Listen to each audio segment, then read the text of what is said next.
Olá a todos, bem-vindos a mais um episódio do A Tua Canapé. Hoje estou aqui com uma pessoa muito especial, com uma mulher muito especial, a Ana. Daqui a nada eu vou deixar que ela se apresente e vocês vão perceber porque a Ana é muito especial. Nós vamos fazer hoje dois produtos, um perfume e um lip gloss, que a Ana escolheu. Mas antes eu vou deixar que a Ana se apresente. A Ana... eu até fico um bocadinho emocionada. E eu vou ficar também. Sério, desde já, muito obrigada por aceitar chegar. Eu vou deixar que tu faças a apresentação. Sério? Sim. Ok, bom, eu vou ser modesta. Boa tarde a todos, bom dia ou boa noite, dependendo de onde estejam a ver.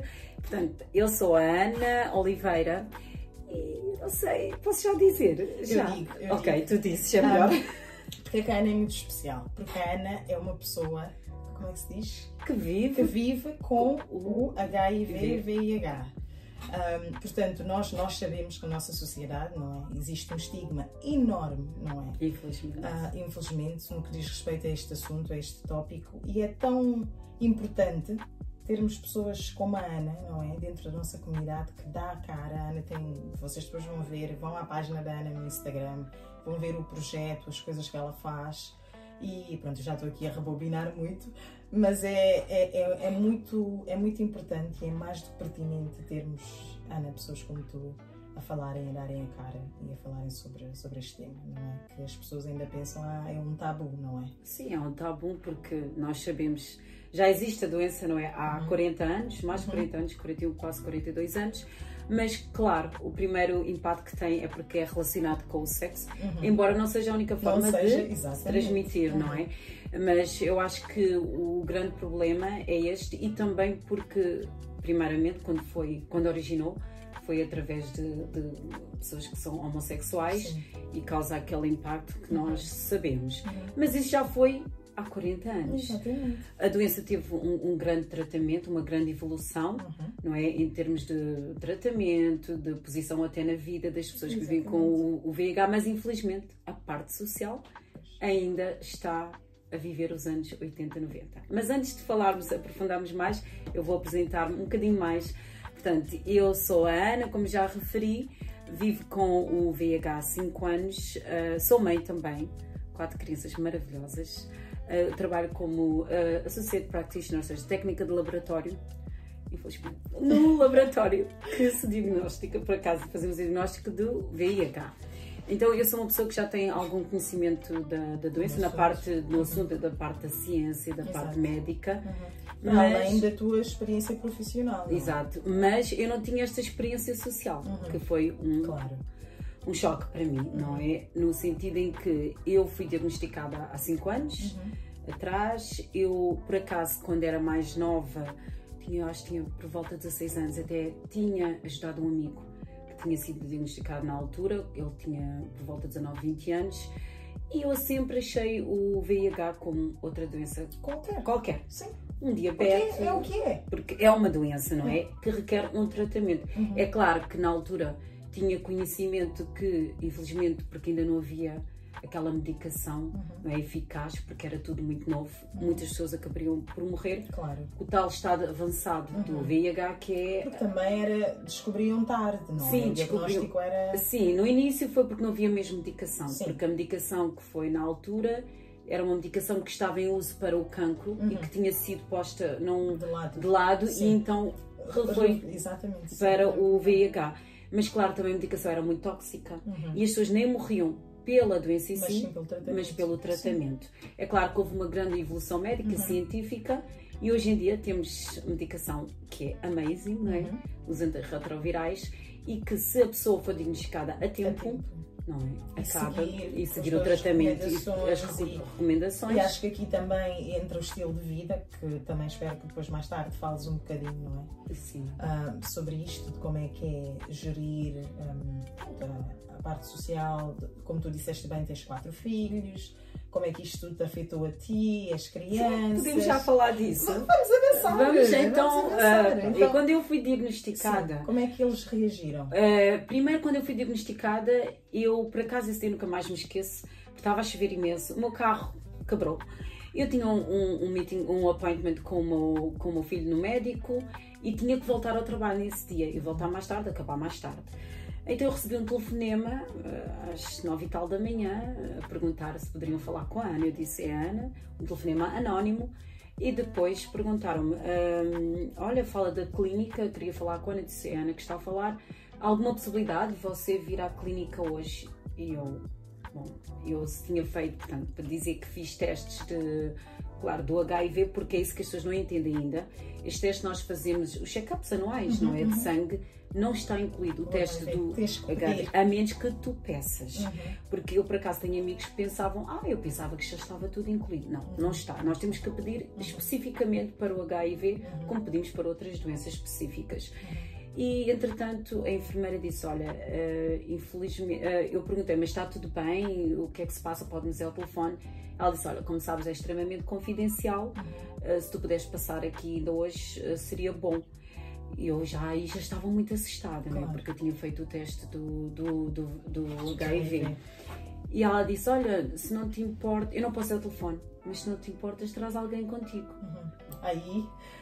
Assim que ela me disse isso, eu já sabia, não era uma boa notícia. E quem é que eu levei? O meu filho. Pequenino, tinha 3 anos na altura, tinha 3 anos. Como eu ia com ele ao médico, eu teria que voltar a casa para deixá-lo, para depois ir à clínica. Mas como o meu carro tinha estragado naquele dia, eu nem tive forças mais para apanhar um táxi e levá-lo para casa.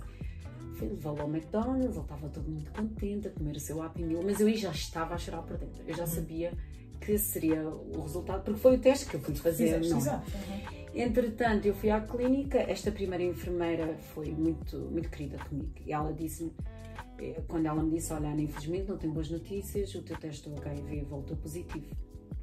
E eu aí comecei logo a chorar. Apesar de saber, não é? Claro. Que o HIV hoje em dia é um tratamento, não faz um tratamento e pode estar bem como estou aqui hoje. Mas eu acho que foi aquele impacto, porque por mais que nós não... Mas é normal, não é? Ninguém está à espera e ninguém quer, obviamente. Um diagnóstico crónico, claro, ninguém quer receber o diagnóstico de uma doença. Claro. Principalmente uma doença que tem o peso que esta tem, não é? Exatamente. Então aí eu acho que eu voltei aos anos 80, 90, porque eu comecei a pensar: eu vou morrer. Para mim foi uma sentença de morte. E acredita, a única coisa que eu pensei naquele momento, nem fui eu, nem foi o medo de eu morrer em si, a morte em si, mas foram as minhas crianças. Veio-me logo, naquele momento, um espaço de tempo, eu posso dizer 15, 20 minutos, eu comecei já a imaginar que eu tinha morrido. E como é que as minhas crianças iam sobreviver sem mim? Eu comecei a chorar. E a enfermeira só dizia: Ana, mas tu sabes, com a medicação já não é uma sentença de morte, vais ficar bem e tudo mais. Mas eu só dizia: mas eu não quero morrer. E a minha criança dizia: olha, o meu filho é tão pequeno. E o meu filho só perguntava: mãe, porquê tu estás a chorar? Não chora. Eu dei-lhe o meu telemóvel e ele adora os hospitais para ir brincar com os brinquedos. E estavam lá os brinquedos, mas ele nem saiu do meu colo. Claro, porque ele viu-te a chorar, é normal. Sim, mas ele lá conseguia entretê-lo com o meu telemóvel e tudo mais. E depois ela me explicou que eu, fazendo a medicação, tudo iria ficar bem, que eu teria que voltar à clínica em 2 semanas, porque depois nós fazemos o teste confirmatório e fazemos o teste para a resistência, para a resistência, para saber se eu tenho alguma resistência a melhor a medicação. Exato. E eu disse logo: não, eu não saio daqui. Eu disse: eu não vou sair daqui. Então imagina, eu estou a dizer à enfermeira que tem a clínica toda já cheia o dia todo. Eu disse: não. Ela disse: mas Ana, eu tenho a clínica toda cheia, eu só te posso ver. Então me vê ao final do dia. Porque eu não saio desta clínica sem o positivo, claro, para saber qual é a medicação. Eu tenho que começar a tomar medicação já hoje, porque eu, para mim, começava logo naquele dia. Mas pronto, ela disse: ok, vais-te aqui para a sala de espera e depois vais ser vista por uma segunda enfermeira. Ok, tudo bem, esperei 2 horas e meia, que foram as horas mais longas da minha vida, posso dizer. Imagina. E depois um filho pequenino que pede água, que vai à casa de banho. Claro. Água, casa de banho. Eu acho que aquele momento ele tinha que lá estar comigo, porque o único momento que eu caía na realidade presente é quando ele pedia-me água e pedia para ir à casa de banho, porque eu parecia que estava a flutuar naquela sala de espera. Foi horrível, não, é uma coisa que não desejo a ninguém mesmo. Entretanto, esta enfermeira chamou-me. Mas, ao contrário da primeira enfermeira, esta foi muito estigmatizadora. E ela virou-se para mim e disse: tu sabes porque é que estás aqui, vais fazer o teste. Eu sim. Ela disse, olha, infelizmente não é todas as doenças que tu podias ter apanhado, escolheste o HIV. Escolheste. Eu fiquei, imagina, nós que já temos esta resiliência por causa até do racismo, posso dizer que é a realidade, não é? E eu também, na minha família, temos problemas de saúde mental, que já sabemos também que é um outro estigma. Eu estou sempre pronta a responder. Se há alguma coisa que não me agrada, eu me defendo. O espírito logo de defesa, porque a minha mãe sempre me disse, tens de ser sempre proud de quem tu és. Eu sempre tive isso, eu sempre sou proud, eu reconheço quem eu sou, o meu background, e é assim, eu defendo-me. Mas naquele momento, eu posso vos dizer, eu não tive coragem. Eu calei-me. Mas não estavas bem. Eu fiquei... A tua cabeça dava às voltas a tentar lidar com a informação que eu tinha acabado de receber. Eu nem quis acreditar que aquela enfermeira estava-me a dizer aquilo. E muito menos, eu também não pensava que ainda havia tanto preconceito. Foi dentro dos profissionais de saúde. Ainda por cima, dentro do profissional de saúde. Graças a Deus agora eu tenho muito contato com profissionais da saúde e posso dizer que tem sido uma experiência amazing mesmo, espetacular, mas... Infelizmente há sempre um. Claro. Não interessa a profissão, a pessoa que tu... Existe sempre alguém. E depois ela deu conta que o comentário que ela fez não foi melhor. Então ela disse logo, pensa no teu... filho. Não, pensa no teu HIV como o meu diabetes. Agora vais vir de 3 em 3 meses, mas depois quando tiveres indetetável, que a gente depois já toca nesse assunto, vais vir de 6 em 6 meses. Eu para dentro de mim. Agora, estás-me a dizer... que eu pensar como o meu diabetes, agora já não posso pensar, que é como se fosse um diabetes, claro, não é? Porque tu já tinhas dito antes, escolheste esta, não é? E eu na minha imagem eu estava assim, bom, ela está a pensar que eu estou, pronto, aí hoje vou trazer a clamídia, amanhã a gonorreia, mas pronto, hoje eu escolhi o HIV, pronto, acho que me fica bem. Tudo assim, foi este o cenário que eu fiz na minha cabeça. Eu já saí de lá com uma percepção completamente diferente. E isso realmente, este pequeno contato, não é, que eu tive com a segunda enfermeira, é que eu posso até dizer que ajudou muito a delinear... Fez-te logo perceber o que é que tu ias enfrentar. Exatamente, a minha jornada do VIH, porque para além de ter que superar, não é, a forma como aconteceu, não é, eu teria que também... estar preocupada com o que as pessoas iriam pensar de mim. E depois ela disse, sabes, isto aqui dá muito preconceito, guarda segredo, não podes dizer assim, ninguém vê bem o que tu vais dizer. E eu segui a regra. Tá bem? Ela disse para eu não guardar segredo, então eu vou guardar segredo. Para eu guardar segredo, desculpa, então eu vou guardar segredo. E claro, eu fechei-me entre copas e não disse a ninguém. Aquilo começou-me... Isso não foi bom para ti. Não é bom, começou-me a corroer e eu tive, portanto, vários episódios depressivos, mas eu tive vários episódios de, posso dizer, foi mesmo depressão mesmo severa, profunda mesmo, e eu não estava a entender o que estava-me a acontecer, porque eu sempre fui aquela pessoa na família que sempre ajudou o outro, eu sempre ajudo toda a gente, e neste caso eu precisava de ajuda. Que alguém estivesse lá por ti. Exato, e eu penso que foram 3 meses que eu estive profundamente, né, mal, até que eu disse, eu tenho de fazer algo, e eu tive que ir ao centro de saúde, né, com a médica de família, e eu disse à médica de família que tinha-me acontecido algo, mas eu nem tinha coragem de dizer o que tinha acontecido. E ela disse, ok, eu percebo que tu estás muito mal e tu tens que procurar ajuda. Só que eu não conseguia procurar ajuda. Mas entretanto, naquele dia que eu recebi o diagnóstico, deram-me um cartão, que é uma associação que ajuda pessoas aqui em Inglaterra que vivem com HIV, que é a George House Trust, em Manchester, e eles disseram, olha, eles são muito bons, ajudam muitas pessoas que receberam o seu diagnóstico, tem muitas mulheres também como tu, podem têm suportes grupos e tudo mais. E eu, para fazer aquele telefonema, demorou-me 6 dias fazer aquele telefonema. Mas num período de 6 dias eu quase cometi suicídio. Que é algo que eu quase não falo muito, não é? Quando eu falo a minha história, mas eu acho que é bom para as pessoas entenderem realmente o impacto.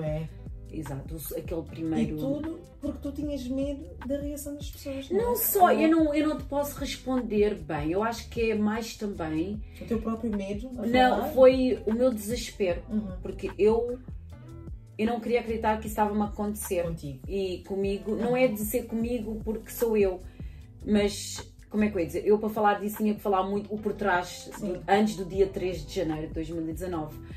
Mas que é algo que até agora eu não consigo falar aberto. Eu não consegui ter tempo para lidar com essa dor, porque eu tive que estar preocupada com a opinião dos outros.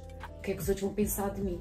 Que é isso que é o maior problema neste diagnóstico. É tal é por isso que eu chamo, é doença social. Exatamente. O que é que as pessoas vão pensar de nós? Como é que nós vamos ser vistos? A nossa família, os nossos amigos, no nosso trabalho. Porque nós sabemos que muitas pessoas sofrem, não é? Eu sofri outros casos de estigma também por profissionais de saúde, infelizmente. São os piores.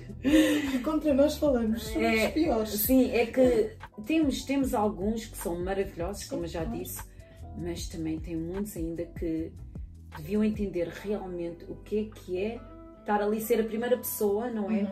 O primeiro ponto de contato. Exato. Para as pessoas que recebem algo tão forte, e é preciso aqui uma psicologia enorme para saber como passar essa mensagem e como comunicar, não é? Como falar com a pessoa. Exatamente. Então eu não posso responder a essa pergunta. O porquê? Eu acho que quando uma pessoa quase comete ou até comete, é porque a pessoa de alguma forma parece que quer apagar a dor.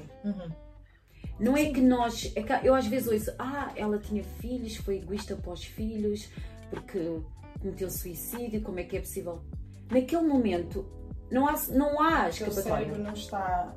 Essa é a única saída que nós vemos, o que é errado, claro. Mas eu, graças a Deus, eu acredito muito em Deus, e nesse dia eu lembro-me que eu tive, portanto, a imagem dos meus filhos, a vida toda deles e das minhas crianças, e isso deu-te. Isso deu-me. E nesse momento eu posso dizer que parece que Deus está a falar comigo e dizia, Ana, tu tens uma missão aqui, esta não é a tua hora de ir. Então, graças a Deus, ainda estou aqui.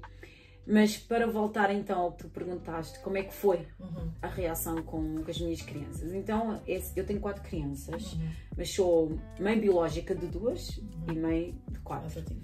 Sim, porque eu tenho a minha sobrinha e o meu sobrinho desde pequeninos que eu adotei ele. Adotei quer dizer, tinha a guarda permanente, porque não posso adotar porque a mãe e o pai ainda estão vivos e somos familiares diretos. Então, para mim são os meus 4 filhos.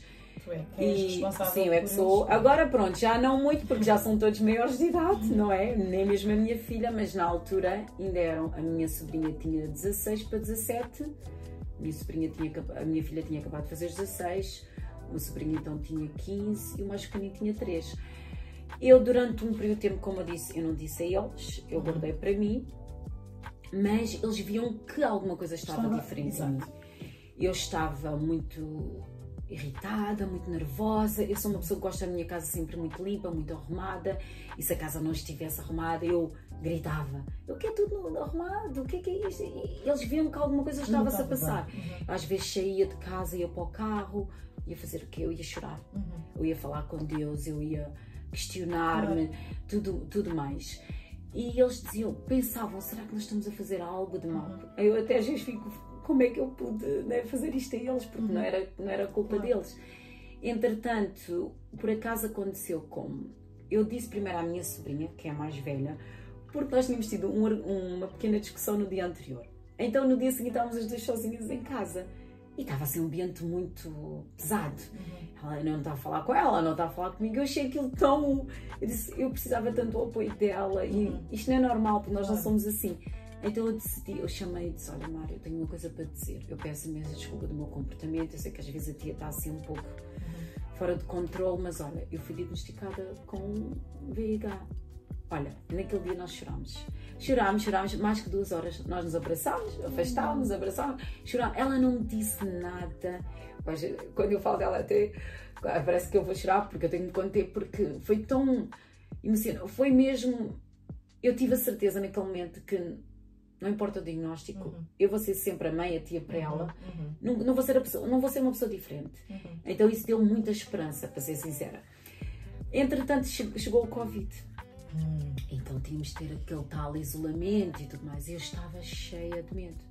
Porque claro, como eu trabalho em ciências, os micróbios, as bactérias, já temos aquele conhecimento. E às vezes exageramos também, se calhar, um bocadinho, mas era tudo tão novo do Covid também. Um outro vírus, eu disse, meu Deus, se eu apanhar este vírus, eu ainda não estou, indetectável. como é que vai ser, o que é que me pode acontecer. E eu queria dizer a eles que eles tinham que ter mais cuidados quando entrassem, antes de entrar em casa, porque eu tinha uma doença, não é? Que sou imunocompromisso. Mas como eu não os tinha dito, estava a ser difícil para eles até perceberem a gravidade. Então eu tive que um dia abrir-me com eles e disse, olha, eu chamei a Mara, chamei a minha filha, o meu sobrinho, e disse, eu tenho uma coisa para vos dizer, a Mara já sabe, mas olha, eu fui diagnosticada com VIH. A minha filha disse logo, mãe, eu sinto-me tão orgulhosa de mim, porque eu nunca olhei de maneira diferente para uma pessoa que tem HIV. Porque agora, tu és a minha mãe e estás-me a dizer isso, como é que eu iria me sentir? O meu sobrinho disse logo, nós estávamos a chorar, claro, nós as mulheres choramos muito, não é? Os homens também choram, mas nós choramos mais. O meu sobrinho disse, espera lá, mas porquê que todo mundo está a chorar? Tu não vais morrer amanhã, pois não, deves estar a fazer tratamento, não é? Eu sim, olha, eu senti-me tão pequenina ao lado do meu sobrinho. Preferir-se os miúdos a darem-te aquele exemplo, não é? E eu disse, meu Deus, é verdade, eu não vou morrer amanhã, porquê é que eu estou a chorar? Mas claro, isso foi só no momento, porque depois, claro, foi um período, eu posso dizer, de 3 anos, de muitos altos e baixos, ir para o trabalho, sair. Eu tive um período muito longo, fora do trabalho, 8 meses, foi o período, porque para mim era difícil de trabalhar, porque eu trabalho num laboratório, o environment de doença. Exatamente. Não é? E era 2 coisas. Sempre que havia, portanto, vinha uma amostra em que era um pedido para o HIV, é feito como, principalmente se a pessoa estiver nos cuidados intensivos, porque lá está, são pessoas que não sabiam que tinham o HIV, foram diagnosticadas quando foram parar ao hospital, já muito fracas e com o estado já muito avançado. Então era um pedido urgente. E sempre que vinham pedido urgente, eu não sabia na altura o que estava a acontecer, mas eu tinha ataques de pânico. Eu começava a tremer, eu começava a transpirar, eu sentia-me, eu tinha que lidar com aquela samba, mas depois ir para um cantinho ou ir à casa de banho, respirar fundo. Então eu fui novamente ao centro de saúde e expliquei o que estava-me a acontecer. E eles disseram que realmente o que estava-me a acontecer, eu tinha ataques de pânico. E aí já abri-me com a minha médica e ela foi espetacular. Eu já conheço ela desde que eu já estou quase aqui há 20 anos praticamente. E então foi uma pessoa espetacular. Ela disse-me logo, olha Ana, tu tens que receber ou uma terapia ou tens que começar a tomar medicação, eu vou-te deixar à vontade, tu é que decides, mas tu tens que fazer algo. Então foi um processo em que eu tive terapia, tive muita terapia. É claro que depois eu achei que estava bem, eu desisti, porque achava, Fizeste um autodiagnóstico. O autodiagnóstico, mas depois tive que voltar. E aí sim, depois comecei a entrar em contato com a tal associação, a George Health Trust, eles ajudaram imenso. E depois nós tínhamos não só com o counseling, mas também com o peer mentor, que são, como é que dizemos em português, educadores de pares, em que são pessoas que também vivem com o HIV, mas que já ultrapassaram esta fase de aceitação e já estão numa posição, não é, de ajudar os outros. E isso ajudou-me imenso, porque eu podia falar de tudo, sem estarem a fazer muitas perguntas. Senti-me à vontade, porque são pessoas que já passaram por essa experiência e já estiveram no meu lugar e iam perceber exatamente o que fomos. Eu não estou a dizer que os terapeutas, os psicólogos não entendam, claro que sim, são pessoas que têm aquela formação. A primeira pessoa faz toda a diferença. Faz. Eu aconselho a qualquer pessoa que, se estiver nesta situação, que recebeu um diagnóstico do HIV, para não ficar sozinha. Procurar ajuda, seja ou mesmo uma pessoa que confia para dizer, ou então um psicólogo, as associações. Alguém tem que ser. Sozinhos nós não ficar. Porque isto afeta muito mesmo e pode levar muitos anos portanto, esta fase da aceitação. Não é? E pronto, foi assim. Foi difícil, foi muito difícil. Mas chegou uma altura que eu tive que ver, bom, eu só tenho uma vida para viver. Esta é só a única vida que eu tenho, não vou ter outra oportunidade. Então eu vou tentar fazer o melhor que eu conseguir. E foi assim que eu comecei, pouco a pouco, não é? Em vez de estar a focar naquela dor, não é? Comecei a focar no além, no amanhã. Onde é que eu quero chegar? E para dizer que tudo o que eu planeei na minha vida, eu posso dizer que o HIV não me tirou, não é? Ele atrapalhou um bocadinho não, muito mesmo, atrapalhou muito, mas, e não tira, nós temos de ter forças e coragem e temos que ir à luta e tentarmos chegar onde nós queremos chegar. É muito não importante. Não deixar que seja um empecilho, não é? Sim. Para o que se quer e para o que se pretende. É claro que temos de ter muito apoio. Sozinho, eu digo, eu não sei, pelo contato que eu tenho com muitas pessoas, não é? Vivem com HIV, não conseguiram sozinhas. Mas cada um é como cada qual, como se diz. Mas procurem ajuda, é muito importante. Porque a depressão nós não vemos, as pessoas à nossa volta não veem. Não tem cara. Não tem, porque eu era capaz, eu ia levar o meu filho à escola, nunca deixei de levá-lo à escola, e à escolinha, não é? E ninguém viu que eu estava deprimida. Inclusive, quando eu comecei a abrir mais com os meus amigos mais próximos e tudo mais, como é que dizer? Claro que ficaram tristes por isso ter-me acontecido, outros até chocadas por ter-me acontecido, mas choraram comigo porque disseram, se deram conta. Como é que nós estamos aqui tão perto de ti, convivemos contigo e nós não demos conta que tu não estavas bem? Que tipo de amigas nós somos? Eu nunca mais me esqueço, tenho uma amiga minha que nós fizemos assim, nós na altura era do Covid, tinha que ser também no Zoom algumas, e ela até saiu do ecrã e ela começou a chorar. E ela disse mesmo, como é que é possível? Eu estou perto de ti e nunca dei conta, não é? Tenho outra amiga também que disse mesmo, todas as minhas disseram, Ana, eu estou aqui para ti. Eu não senti qualquer tipo de preconceito. Das pessoas próximas. Sim. Que é o que importa. Não senti, e muito menos também, como é que eu ia dizer, não só das pessoas próximas, também as pessoas que eu vou falando já mais sobre, ficam assim, uau, afinal isto aqui ainda está por aqui, porque muitas pessoas pensam, como não se fala, desapareceu, ou também, isto não é assunto meu. E também é curioso e é importante eu dizer que eu conheço pessoas que eu fui dizer, olha, eu vivo com HIV e tudo mais, surgiu assim às vezes em conversa, claro, agora mais recentemente, e disseram, olha, eu tenho uma tia que vive com isso, eu tenho uma irmã, eu tenho um irmão, um amigo próximo. É que nós não temos noção a quantidade de pessoas que portanto, vivem com isso, não é? Eu até já tive uma pessoa que eu disse e depois disse, olha, eu também vivo com isso, mas, por exemplo, só a minha mãe é que sabe, eu nunca disse a ninguém, mas a quantidade de pessoas tem alguém, que conhece alguém que vive com isso. Sim. E depois fazem perguntas, para às até têm, não é, algumas dúvidas, e é esta partilha de conhecimento, não é? Conhecimento que está cientificamente provado, não é? E é muito importante isso. Uau! É muito. Enfim, hoje eu acho que é o primeiro dia que eu estou sem conseguir sequer fazer nada, estou só a olhar para ti e ouvir. Mas fala-me um bocadinho mais do teu projeto em si, do projeto que tu tens e que também, pronto, porque tu também és uma ativista, não é? E falas publicamente sobre este assunto e como é que é viver, não é? Com o HIV. Portanto, eu comecei o meu ativismo quase que, não digo forçada, mas muito influenciada pelas minhas crianças. Muito mesmo. Porque elas sempre dizem, mas mãe, sabes, muitas pessoas vêm ter contigo e te perguntam algo sobre a saúde, não é? Como tu trabalhas na área e tudo mais. Tu já pensaste em ser uma advocate? Seria ideal, porque tu tens esta vontade de ensinar o que tu sabes, partilhar com as pessoas e tens esta coisa da compaixão, do cuidado pelo próximo. Eu assim muito assim hesitante, mas lá, ok, tudo bem. E depois, para ser sincera, eu usava mais o Facebook e não era muito assim do Instagram. E ela já, não, mas nós vamos te ajudar e tudo mais. Então, nós tínhamos que escolher o nome para a página, claro. Agora vais explicar porque é que a página se chama. Exato, a minha página chama-se Her Invisible Difference, não é? É a invisibilidade, diferença invisível, em português. Porquê? Porque foi assim que eu me senti.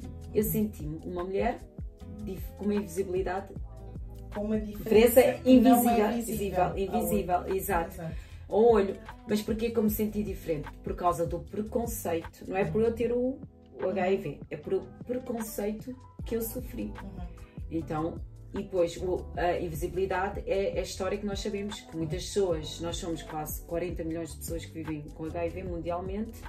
Só em Portugal somos entre 40 mil a 60, 45 mil, 50 mil, 60 mil, mas são poucos os que são visíveis, porque há esta invisibilidade, este secrecismo, não, temos medo, temos receio devido ao impacto social. E então achei que o nome era o ideal, mas claro, isto foi dar um nome que fosse mesmo falar da causa que eu queria demonstrar. E eu comecei essa página, mas comecei invisível, não é? Sem mostrar a minha cara. E depois comecei a pôr algumas informações relacionadas com a minha experiência, à medida que essa experiência ia acontecendo, e começaram pessoas a contactar-me, mesmo não vendo a minha cara. Inclusive recebi telefonemas de pessoas na América, no México, em Espanha. Tenho mulheres que falavam comigo 1, 2 horas, mas a dar-me apoio, sem verem a minha cara. Elas a tomarem conta da mãe ou dos filhos e a falar comigo. E eu digo, aqui não se vê cara, somos todos iguais. Somos todos iguais nesta causa. Isso foi muito importante para mim. Eu aí entendi que eu poderia fazer algo também um dia, dar de volta aquele apoio que tu estavas a receber. Estava a receber. À medida que que eu fui avançando com a minha jornada, que eu senti mais, como é que eu ia dizer? Confiante e mais à vontade de falar um pouco da minha história, eu decidi virar isto mesmo um ativismo mesmo, mesmo por a minha cara. E eu decidi que foi no dia 20 de junho penso, de 2021. Mas porquê? Porque depois de eu ter falado com a minha mãe. Porque então fui diagnosticada em 2019 e só em 2021 é que eu falei com a minha mãe. E eu tinha aquele receio de falar com a minha mãe e tudo mais, e por acaso eu disse de uma maneira que não foi a mais correta, mas foi a forma que eu pensava que ela ia entender. Eu disse, olha mãe, sabes aquela pessoa que morreu de SIDA? Eu tenho o mesmo problema. A minha mãe levantou-se do sofá e disse assim, o mesmo problema? Não. Tu podes ter o vírus, mas a SIDA tu não tens. Eu fiquei assim a olhar para a minha mãe, mas o que é que a minha mãe percebe deste assunto? A minha mãe tem 70 anos, a minha mãe nunca foi à escola, ela só sabe escrever o nome dela, muito proud, que ela disse, um dia eu vou saber assinar o meu nome, não é? Já há uma pessoa com 70 anos, e ela disse, eu sei. Então, a SIDA é quando a pessoa já está muito doente, ou porque descobriu muito tarde, ou porque não toma medicação. O vírus o VIH é o vírus, que é aquilo que faz a doença.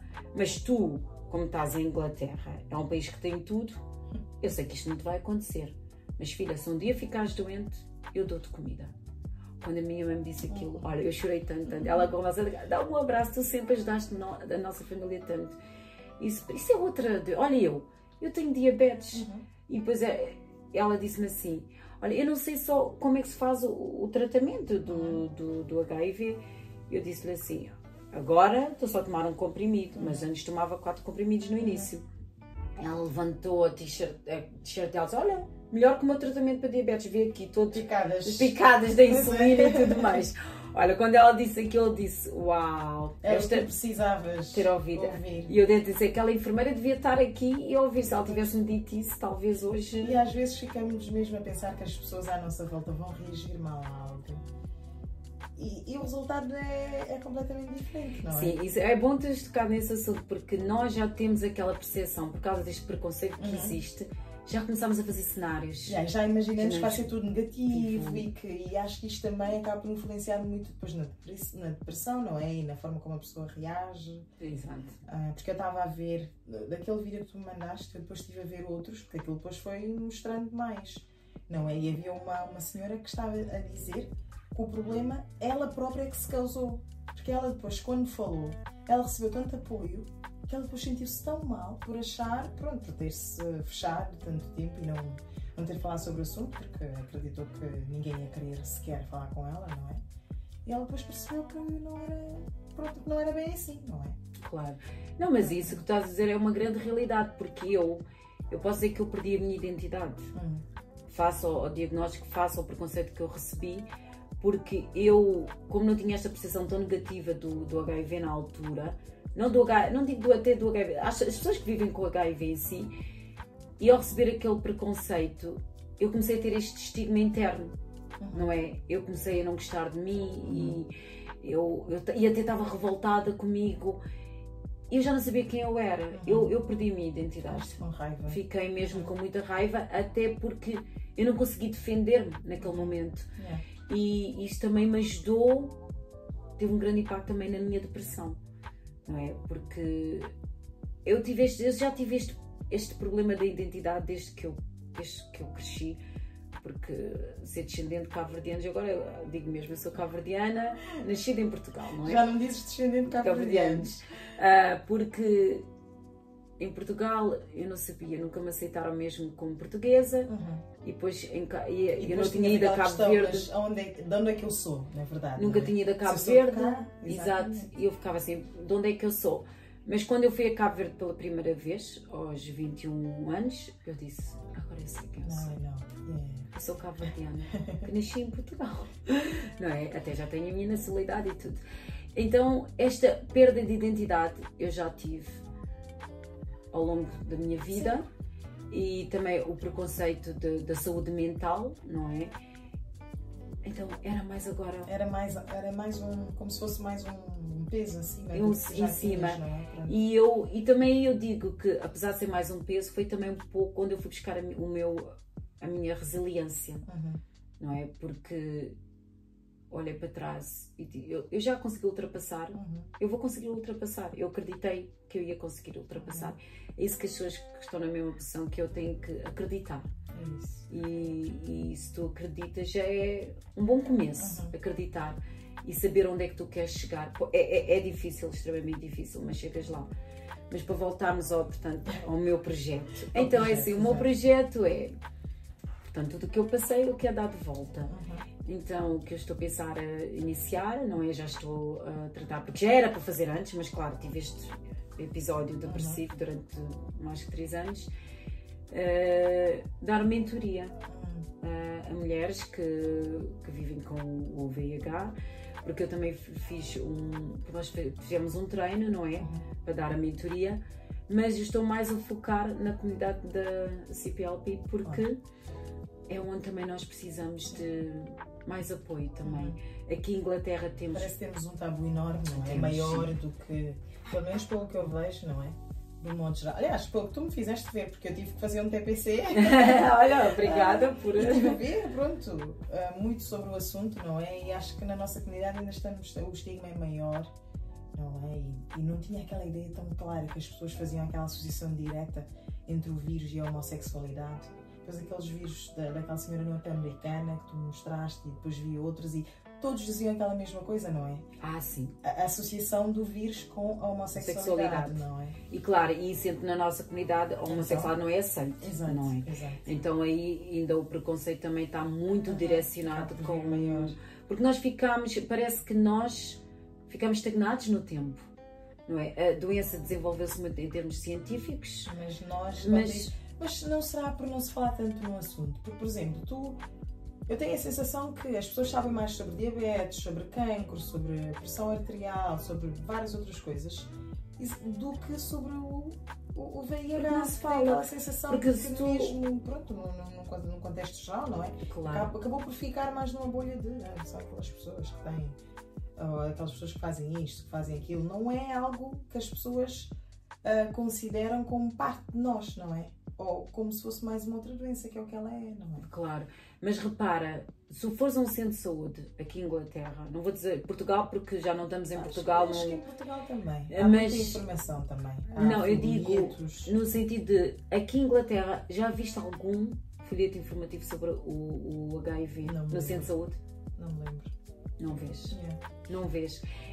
O meu centro de saúde perto de casa, eu vejo sobre diabetes, como tu estás a dizer, vejo sobre até o smear test, né, para fazer o teste do Papa Nicolau. O smear test é todos os dias, não é? Sim, vemos do stop smoking, tudo, mas não vemos do HIV.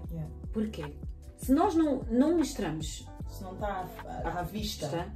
Não é? Isso faz com que as pessoas, primeiro, pensam que já não existe, não é problema deles, já está no esquecimento e também não dão a oportunidade para a pessoa querer aprender mais. Se calhar se viram um folheto sobre o HIV. Por acaso, eu não sei muito. Por acaso, em Portugal, pelo menos a percepção que eu tenho é que há mais informações nos espaços de saúde sobre o HIV do que cá. Realmente não sei, por acaso. Não me vem à cabeça. Aqui não... tu só encontras na clínica de saúde sexual, é que tu vais e encontras os folhetos todos sobre o HIV. Mas porquê que não há num hospital, num centro de saúde, estes centros que existem de comunitários, por exemplo? Porque nós temos que começar a falar mais, temos que pôr mais, dar visibilidade ao HIV. Porque pode acontecer a qualquer pessoa. Não interessa. E não tem a ver com relações sexuais, não tem só a ver com...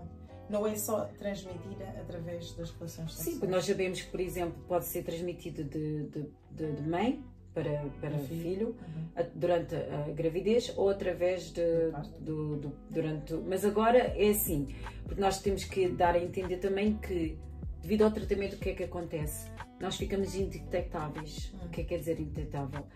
Indetectável quer dizer que o vírus no sangue é tão reduzido, um nível tão inferior. Não chega ao nível do teste, não? Sim, que fazer a quantidade necessária para ser detectado. Exatamente. E o que é que quer dizer? Que se tiveres um parceiro sexual, não se vai transmitir ao parceiro sexual. Não se transmite mesmo. Só que, claro, temos que fazer uma medicação desde o início. Por exemplo, se estamos grávidas, vamos fazer os testes, né, pré-natais e, claro, temos que fazer toda aquela testagem. Se for descoberto durante a gravidez, logo no início, toma-se a medicação durante todo o período da gravidez. Pode-se ter um parto normal, já não precisa ser cesariana, não é? E também a amamentação ainda não é aconselhável em Portugal, não é aconselhável aqui em Inglaterra também, mas já há muitas pessoas que já estão a amamentar, mesmo vivendo com o HIV, porque já, desde que estejam indetectáveis, claro, mas tem aquele acompanhamento médico, porque ainda há um risco menor, mas ainda há um risco. Mas aqui, claro, se a pessoa for diagnosticada durante a gravidez, tem todo o apoio, e essa decisão é uma decisão informada, é uma decisão que a pessoa pode decidir se vai amamentar ou não, consoante o apoio que vai receber do nível de confiança e tudo mais. É claro que depois é uma decisão pessoal também. Eu, por exemplo, eu se agora engravidasse, por exemplo, eu acho que eu se calhar não ia amamentar o meu filho, não é? Mas esta é a minha opinião agora, mas eu não sei amanhã, porque eu sei que ainda existe um pequeno risco. Mas há pessoas que já o estão a fazer. Existe mais amamentação em certos países em África também. Porquê? Porque, infelizmente, nem todas as pessoas têm condição para o leite fórmula, não é? E, claro, e também por causa das condições, às vezes, de higiene, e é preferível, em certos países da África, não temos opção, e será melhor até dar o leite materno do que outras formas, não é? Porque infelizmente sabemos que não há muitas condições. Mas é tudo que está, há as guidelines para isso, não é? Em todos os países, inclusive Cabo Verde, não sei se já não tem até a transmissão zero de mãe para filho, se vai receber este ano. Eu sei que Cabo Verde está muito mais avançado. Está muito avançado, sim. Não sei qual é o nível exatamente, mas sei que está muito avançado. Mas já não há aquela vertical de transmissão, que é de mãe para filho durante a gravidez. Mas pronto, é assim, há um acompanhamento desde o início. Claro que nós sabemos que outra forma é através portanto, é o sexo anal, não é? É o vaginal, o anal, é o sangue, não é? Através do sangue, claro. Mas já o screening do sangue, não é? Antes das transfusões sanguíneas. Claro. Porque tivemos até o caso de hemofilia, de pessoas que viviam com hemofilia e que foram transmitidas através de sangue que tinha vindo da América, penso, não é? Já vinha contaminado com HIV, hepatites e tudo mais. Mas é claro que agora já se ouve falar menos disso porque as coisas estão melhores. Já estão melhores, não há o screening. Mas essas são as formas e temos que estar informados, procurar informação. Se não sabemos, procuramos. Podemos ir até simplesmente clicar na Google e procurar informação hoje em básica. Dia está tudo à distância de um clique, não é? Sim, não exato. É? E depois, claro, podes sempre falar com o teu médico, com um profissional de saúde e olha, eu tenho esta dúvida, como é que eu posso abordar este assunto e tudo mais. Mas sim, essa mentoria que eu quero fazer é para dar um apoio, não é? Porque sou uma pessoa que já teve esta experiência, que já esteve nesta fase, que já ultrapassou esta fase. Tu para poderes também falar sobre o que passaste e como é que tu conseguiste superar e tudo mais. Mas eu entendo que muitas pessoas ainda têm medo, não é? De chegar e de até pedir o primeiro passo, a dar o primeiro passo. Mas eu acredito que... E porquê que tens aquilo na mão? Bom, isto aqui, pois, eu estou estado com ele o tempo todo na mão. É o lacinho, o ribbon é vermelho, o laço vermelho que simboliza, portanto, o HIV-Sida. E é sempre, nós usamos mais, não é? Sim. No dia 1 de dezembro. Mas devíamos até usar o ano todo, porque até vindo vermelho, não é? Para também fazer a marca. Exato, mas não devíamos falar do HIV só no dia 1 de dezembro. Claro. Devíamos falar ao longo do ano. Mas essa informação também ajuda muito até para nós reviver a nossa memória, claro. Não é? Essas campanhas são sempre muito bem-vindas e pronto, ajudam sempre as pessoas principalmente hoje com as redes sociais, não é? Que fazem lá um trabalho excelente de difusão, não é? Da informação, portanto, uau. Sim, é importante. Mas é importante também saberem quais são as medidas, né, preventivas, claro, não é? Que nós... Claro. Tu sabes quais são? Diz lá, para ver se tu sabes todas. Agora sempre vamos ver, agora ela vai-me testar. A mais visível ou a mais óbvia é obviamente o uso de preservativo, não é? No caso das relações sexuais. Pronto, no que diz respeito a outras formas de contágio, como por exemplo através de um sangue, digamos, infectado ou algo assim de um centro de saúde ou de um hospital, pronto, lá está a pessoa em questão, não tem 100% de controle sobre o assunto, mas é uma questão de ter a certeza que está num sítio onde as coisas são feitas, não é? Em condições. Eu lembro-me que isto das campanhas, ainda na altura quando eu era teenager, falava-se muito do ter cuidado quando se vai a cabeleireiros e a sítios do género, as pessoas com os objetos cortantes, ter a certeza que os objetos são completamente novos ou esterilizados quando vão ser usados, não é? Mas isso é assim, para que haja contato desta forma, a transmissão, tem que ser cortes muito profundos. Sim, claro. Porquê? Porque tem que haver um ponto de entrada muito profundo. Porquê? Porque o vírus do HIV, ao contrário do que as pessoas pensam, é um vírus que até é difícil de se contrair, porque ele não sobrevive ao ar livre. Não, sim, são mesmo cortes profundos em que a pessoa tem contacto direto mesmo com a veia, né? Com a corrente exato, sanguínea. é por isso que não é eu ir e tive um corte, agora já, porque é mais fácil até apanhares a hepatite B, que a hepatite até sobrevive em 6, 7 dias à superfície, do que o HIV. Só que as pessoas, claro, têm este receio do porque HIV. É a doença mais medrosa, as pessoas têm mais medo do que diz respeito. Mas nós esperamos, não é, que toda a gente também esterilize os materiais, os equipamentos. Às vezes mesmo quando vamos tirar sangue ou qualquer coisa, lá está, pode haver esta contaminação, não é? É uma outra via. O que mais que eu disse? O que é que falta? Já falámos, portanto, da vertical, não é? Já falámos da vertical, das mães para os filhos. É isso, não é? Sim, é essencialmente isso. São. Mas em termos preventivos, tens conhecimento assim de quais são para além do, a prevenção, para além do preservativo? É óbvio. Não tens ideia nenhuma. Então é assim, nós temos chamamos aqui em Inglaterra que é a profilaxia, não é? Que é o PEP e o PrEP. Existe a profilaxia. Estás a falar disso? A prevenção é modo, farmacêutico? Sim. Não sei que estás a falar de outra coisa. Sim, que é, temos uma medicação que é antes do contato com o HIV, que é, então, é o PrEP, que nós chamamos o PrEP, que é antes, pré-exposure, e temos o PEP, que é depois.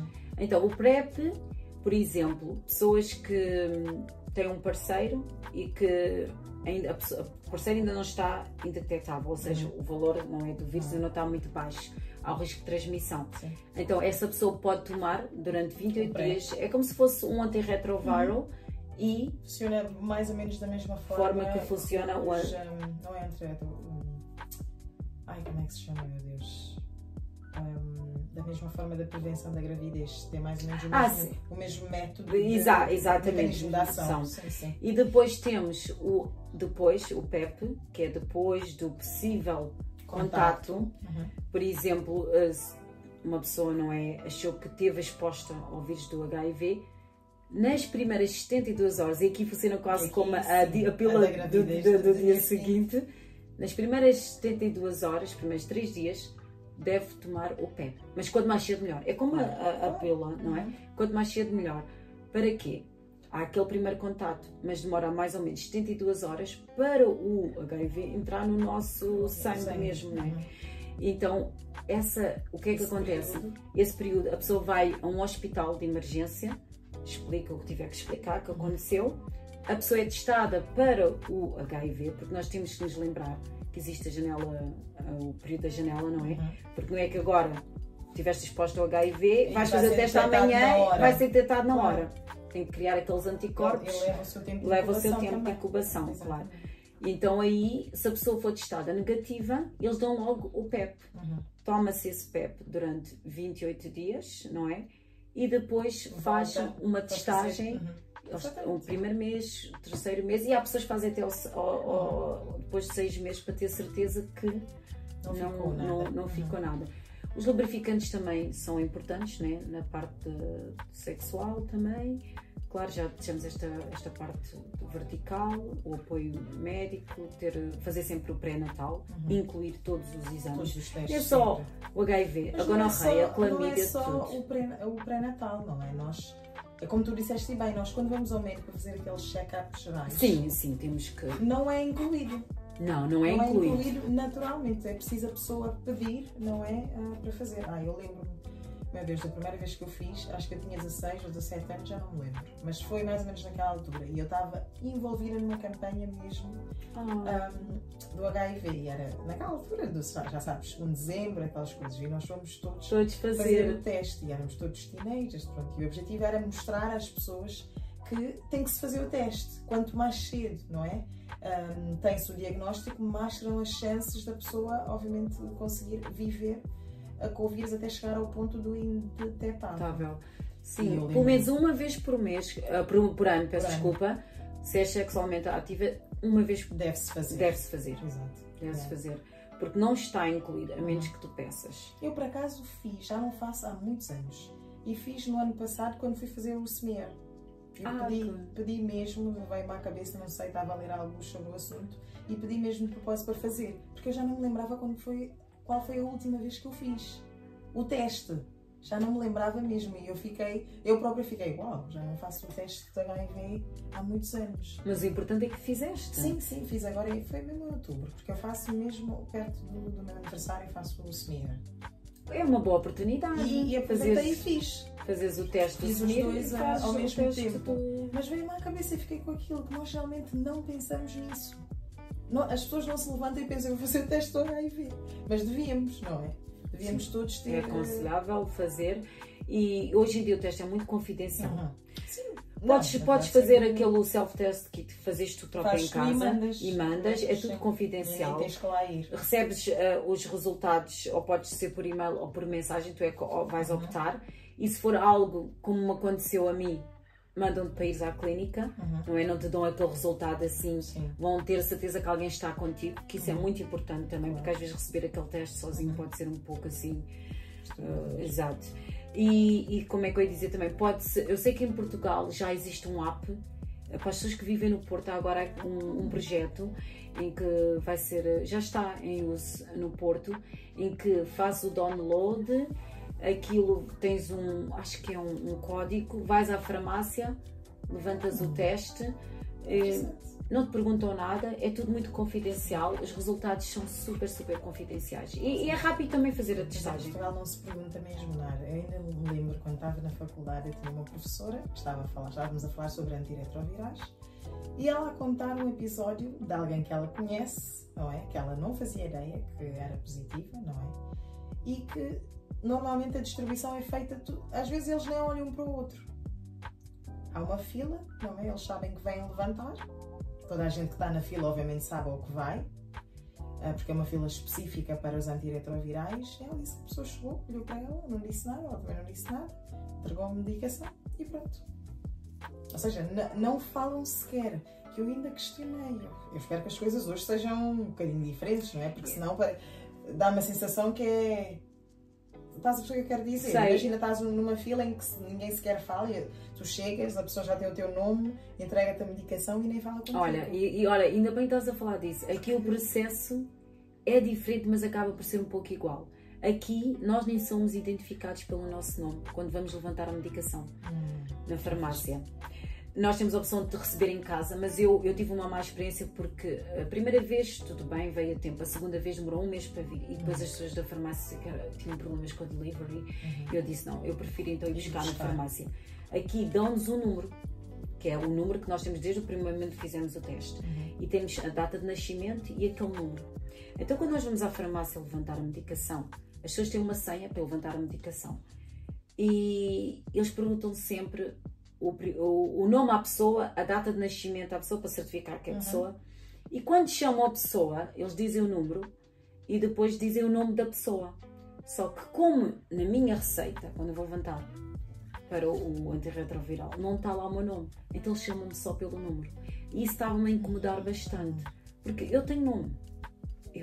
Mas eu acho que isto é mais uma forma de aumentar o estigma. Exatamente. Não é? Porque, temos que esconder, não vamos falar sobre o assunto. Exatamente. Infelizmente, eu acho que há muitas coisas que ainda acontecem dentro do sistema de saúde que ainda estão a perpetuar o preconceito. Exato. Mas eu percebo, porque aqui é extremamente confidencial. Mas ela, exatamente, porque ela depois explicou que é por causa da confidencialidade e para não fazer a pessoa sentir-se desconfortável. Exato. Mas eu fiquei a pensar, eu naquela posição eu já estou desconfortável só de imaginar o cenário. Exato, porque as pessoas acabam por perceber que aquela pessoa está a buscar uma medicação que não se pode falar. Exatamente. O que é que será? Exato. Enquanto aqui em Inglaterra, da maneira que eles fazem, como é que eu ia dizer, até eu posso dizer que é melhor então com o sistema, esse que tu referiste, porque apesar de ser só pelo número, eles não sabem porque a pessoa só me chama pelo número. Se calhar, quantas pessoas vão lá buscar a medicação por dia? Uma, duas vezes, pessoas, se calhar, por dia que vão lá buscar. Se calhar pensaram que aquela pessoa só chamou pelo número em vez do nome. Mas depois a pessoa pergunta a data de nascimento só. E pergunta se a medicação é para ti, se já alguma vez tomaste a medicação. Só que eu já estava a ficar extremamente desconfortável de estar sempre a buscar e ser vista pelo número e não pelo meu nome. Eu tenho um nome, eu sou uma pessoa. Eu quero que faça mais uma humanização disto do HIV. Então houve um dia que eu disse assim, a partir de agora vamos chamar pelo meu nome. E eu pus lá em cima, Ana Oliveira. E quando eu cheguei na farmacêutica eu disse, depois quando me chamar, se faz favor, chame-me pelo meu nome. Ela me olhou assim, ok, vou-lhe chamar pelo seu nome. Agora eu vou lá à farmácia. Eles já sabem. Eles chamam-me Ana Oliveira. Já sabe como é que toma e tudo mais, e eu sinto-me que tenho uma doença crónica como outra pessoa qualquer tem uma doença crónica, não é? E estas coisas que nós, à medida que, não é, vamos tendo mais conhecimento, viver com o HIV, começamos a ter noção destas pequenas coisas que achamos, ok, nós estamos aqui a fazer uma luta contra o preconceito, mas ainda está muito enraizado dentro do sistema. Do próprio sistema, exatamente. Mas é claro que o tempo, porque aqui em Inglaterra as farmacêuticas não têm a nossa identificação, porque o nosso diagnóstico só está dentro da clínica da saúde sexual. Claro. Nem está no GP. Nem está no GP, não está no centro de saúde. Só se tu quiseres dizer ao teu, é que tu dizes. Só que eu acho que as pessoas têm que compreender que se nós abrirmos o nosso diagnóstico no centro de saúde, vamos ter um cuidado maior. Porque há medicações que podem fazer reação com a nossa... Interagem, exato. E não é bom para nós. Exatamente. E eu, por exemplo, há tempos estava com um problema, estava a pensar que estava com uma infecção no meu chest, né? No pulmão, e eu disse logo ao doutor, não se esqueça de ver a interação com outra medicação, por causa dos meus antirretrovirais. Ele disse, sim. Eu tive o poder, não é? Porque tu tens esse conhecimento, mas a maioria das pessoas não tem. Eu lembro-me, por exemplo, a perguntar às pessoas se havia possibilidade de interação.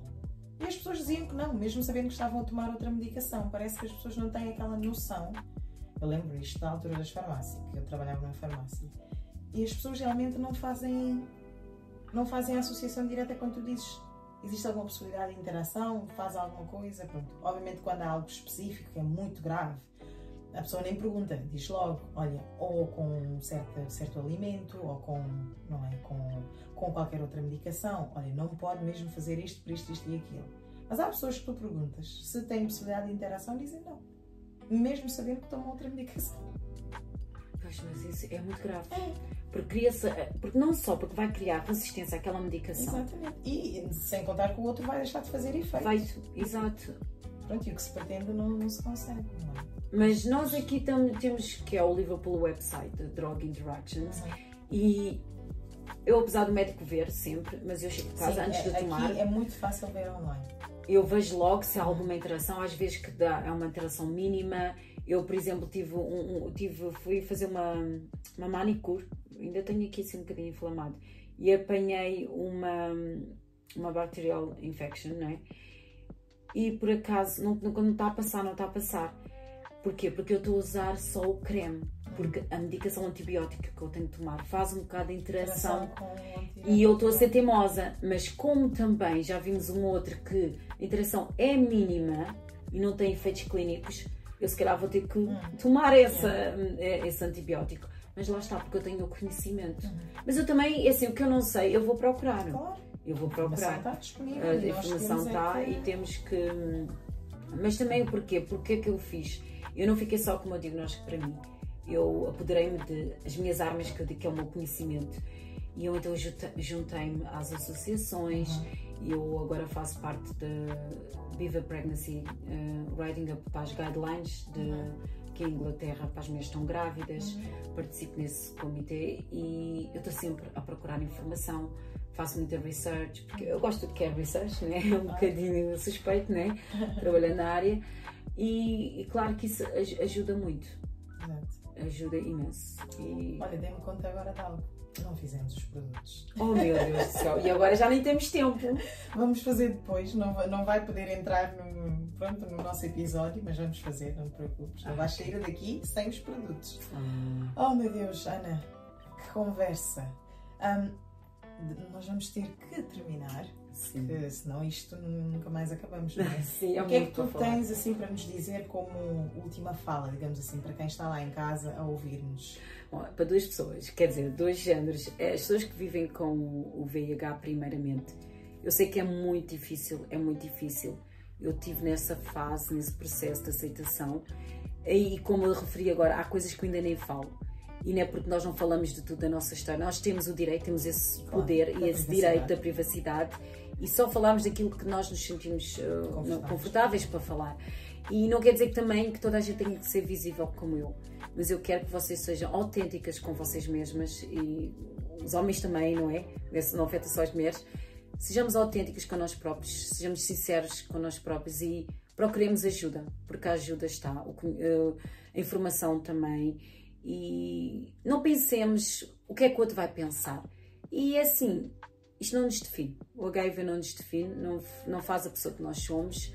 E procurem ajuda, procurem apoio. Em breve, eu aqui depois ajudar a informação. Partilhar sobre a mentoria também. Sobre a mentoria e se alguém precisar, podem seguir a minha página. Vais colocar ali em baixo sim.